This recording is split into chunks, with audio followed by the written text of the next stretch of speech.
The story begins as we meet Meryl Streif, a young reporter looking to make it by finding the humanoid typhoon, the most wanted man in the world. Her senior, Roberto, is skeptical of her dream, saying that she should worry about surviving, because on this planet, only the strong will survive. Their car ends up running out of battery, so they are forced to start walking. While walking, Meryl wonders if the humanoid typhoon is even real. Roberto throws a magazine at her, showing a sketch of the humanoid typhoon, and Roberto calls him a walking disaster, but Meryl remains skeptical. They come to a stop when they see 3 bodies that are hanging upside down. Roberto suggests that it's the work of the local gang, and Meryl gets a closer look. The body has a cybernetic arm, and it starts moving, but when she grabs it, it falls off. She gets scared as she hears a voice, and as the body turns around, we see a man laughing like a maniac. Roberto thinks they should just leave him, but Meryl decides to help him out. At that moment, they see the military police approaching, and Meryl rushes over to them. The military police say they are after a criminal, showing her a wanted poster of Vash, the humanoid typhoon, and his bounty of $6 million. Meryl claims that she saw him, but ends up pointing them off in the wrong direction. As they leave, Vash thanks them, but Meryl captures him, saying she will turn him in after she gets an exclusive interview. She suggests she could help clear his name if he is innocent, and Vash considers himself lucky, suggesting they do the interview at the nearby diner. In a flashback, on an enormous spaceship, we see Vash greeting a room filled with people in stasis. There are suddenly explosions all across the ship, and he panics as he runs around. While running, he encounters Nye and Rem. He asks Rem what is happening, and she assures him that everything is fine. They make their way toward an escape pod. Rem helps Nye and Vash board the pod. Nye tells her to join them, but there is only enough room for 2.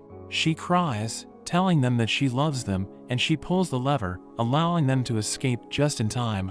The ship continues to explode, and the escape pod manages to avoid the debris and get away safely. The group arrives at a town called Genora Rock. Meryl arrives at the diner, approaching the barkeep Rosa, asking for some water, but she acts rude to her. However, when Vash enters the diner, Rosa gives him a warm welcome, explaining that Vash is the savior of Genora Rock. They sit down together, and Meryl asks for water, but Rosa tells her that they don't have clean water because the water plant is broken. Rosa takes them to the plant, revealing that Vash repaired it for free after it malfunctioned a few years back. A plant is a biological generator that creates everything that humans need to survive. They are part of the technology from the lost space age, so they can't be rebuilt, and they are extremely valuable. Vash checks it out and discovers that one plant has turned red. He tells Rosa that it will cost a fortune to fix it. At that moment, the military police arrive. They tell Rosa that she can have the $6 million bounty if she hands over Vash. The captain throws Vash, and they start beating him up. Just as they are about to take him away, Roberto speaks up, saying how he will write an article about how the military police ganged up on an unarmed man. Roberto suggests that they should have a duel instead. As they prepare to duel, Vash refuses to draw his gun. The captain throws his gun away, but brings out his launcher, firing into the sky, as it releases a cluster of bombs. Everyone starts running for cover as the captain laughs at the situation. However, Vash stands his ground. He pulls out his weapon and tries to fire at the rockets, but he realizes that he has no bullets. Vash cries out for bullets, and Meryl manages to throw him a bullet. The captain shoots it to prevent him from getting the bullet, but he chases after it and manages to get it. Roberto wonders what he can do with a single bullet, but Vash loads his gun and aims at the rockets. The captain charges at him and fires with his pistol, but Vash dodges at point-blank range. He throws him to the ground and knocks him out. After that, he uses his cybernetic arm to throw a piece of rock into the sky. He fires his shot, shattering the rock, and the fragments collide with the rockets, causing them all to explode in mid-air. After that, the military police retreats, and Vash says he just got lucky. Roberto wonders what Vash is so afraid of, and Vash tells him about his brother Nye, who is revealed to be the one responsible for the destruction of their spaceship, and he now goes by the name of Million Knives. Later, Meryl interviews Vash at the diner. He tells her that his twin brother committed crimes and the police are after him because they think he did it, but she doesn't believe his story. A boy named Tonis puts some worms on his table. Rosa tells him to go away. Suddenly, Rosa pulls out a gun. They get shocked and they look around. Everyone is pointing a gun at them, wanting to capture Vash. Vash starts running away. He does some parkour and manages to dodge all of the bullets. He gets chased throughout the town, and eventually, he gets surrounded, but Meryl throws him a rope and she pulls him up. Meanwhile, we see the Nebraska family in a truck. They look at Vash's wanted poster and think that he's an easy target. While hiding from his pursuers, Vash also looks at his picture on the poster, thinking he looks ridiculous. Vash comes up with a plan to leave the town. They strap a red jacket on a giant bird, and this distracts many of his pursuers. Just as they were about to leave the town, Rosa suddenly blocks his path, telling Vash to surrender. The Nebraska family sees Vash kneeling in front of Rosa, wanting the bounty for themselves. They think about crashing into them, but the driver opposes the idea, and he gets thrown out of the truck. Rosa reveals that she needs the money to fix the plant.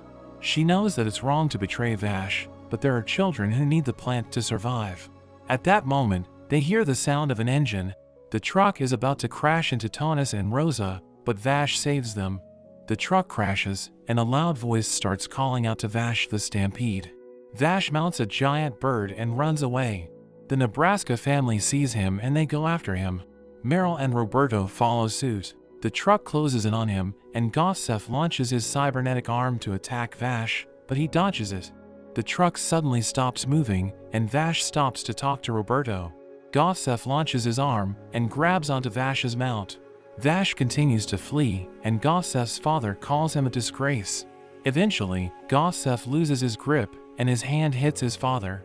The Nebraska family fails to capture Vash, so they go around the town instead. They wreak havoc on everyone. Vash hears about the attack, and he rushes over to help them. They try to escape with the plant. Rosa tries to stop them, but Gossef grabs her by the neck and throws her. He tries to finish her off, but Vash arrives just in time. Vash dashes towards them, and Gossef attacks him with his cybernetic arms.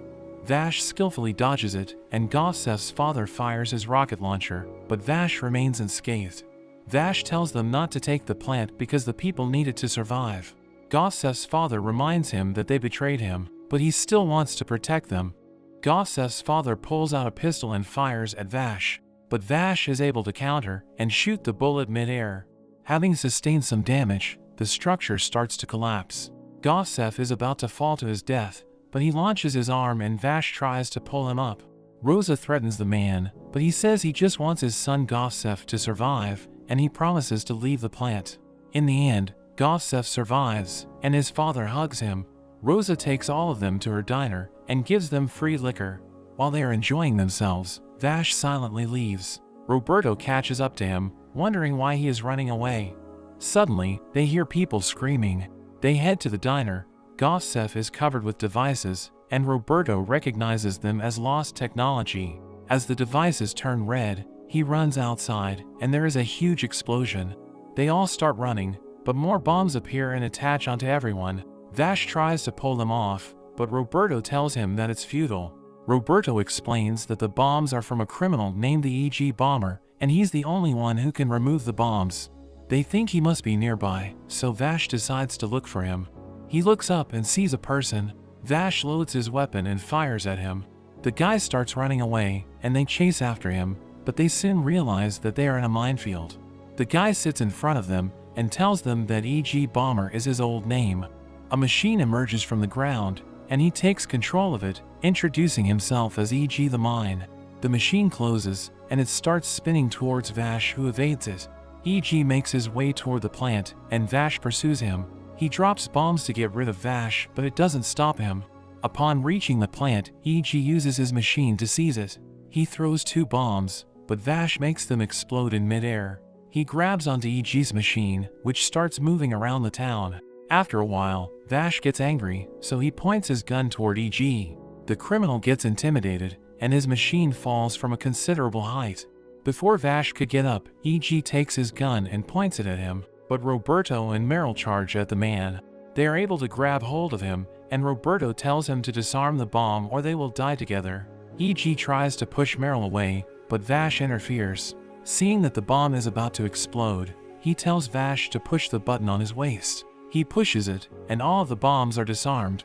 As E.G. surrenders, Gossef's father angrily points his rocket launcher at him. Vash tries to stop him when, suddenly, he hears someone playing the piano. He starts screaming at everyone to run away. E.G. takes advantage of the commotion, and Gossef's father tries to destroy him, but he misses. Having escaped, E.G. goes to Nye, calling him master, but Nye takes him out. After that, Vash confronts him. He tells Vash to give him the plant, but Vash says that the townspeople need the plant to survive. Nye approaches him, touching his gun, and this causes him to space out. Nye bids Vash farewell as he leaves. While he is walking outside, Gossef's father sees and attacks him. In retaliation, Nye slices off his arm. Vash comes to his senses. He sees the old man dying and calls for help. Nye continues to make his way toward the plant. Rosa's group tries to stop him, but he easily slaughters her companions. Having detected the location of the plant, Nye jumps and slices through the roof of the building. Vash tells him to stop, and he shoots at his brother. Nye spreads countless knives around him. The knives cover the sky, and it slices through the town. The town crumbles as Nye leaves the scene. We see the townspeople in the ruins. Rosa blames Vash for what happened, so she tells him to leave and never return. After hearing this, Vash heads east on a quest to find his brother. Meryl and Roberto join him. While in the car, they hear news about the Genora rock incident. Vash is the suspect, and the two journalists are his accomplices. They discuss how they are now going to be treated as criminals. Suddenly, they see Nicholas passing by. They try to evade him but end up hitting him. Meryl checks up on Nicholas, who is out cold. They go to a nearby establishment to look for help, but they find corpses instead. Nicholas regains consciousness. They search the place and find Zazie hiding inside a locker. Nicholas plants his cross on the ground, and he starts reciting a strange prayer. Meryl asks him about the cross, but he just tells her not to touch it. Out of nowhere, he asks for $20,000 as payment for his services. They argue with him as they refuse to pay. The ground starts to shake, and they are all swallowed by a gigantic worm. They panic as they enter the worm's body. Meryl almost gets hit, but Vash saves her. As they look around the worm's body, they see a smaller worm. It flies around, and Zazie chases after it. They lose sight of the child and start looking for him. They see 4 holes and decide to split up, as each of them goes through a different hole. Meryl finds Zazie, but something causes her to disappear. The 3 men regroup, and Vash wants to look for their 2 companions, but Nicholas only cares about himself. Roberto finds him suspicious, so he wants to look at his cross. Nicholas refuses, and Roberto pulls out a gun, but Vash interferes.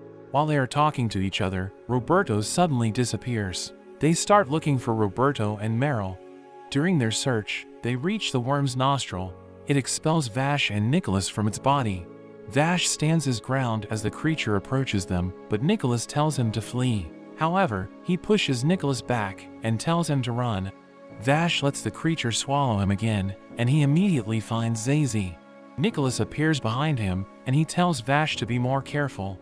At that moment, they realize that Zazie is the one controlling the worms. He reveals that he murdered the people at the establishment.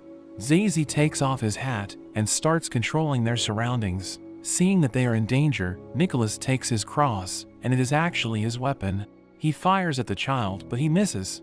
The bullets create an opening, and Zazie escapes through it. Small worms come flying in their direction.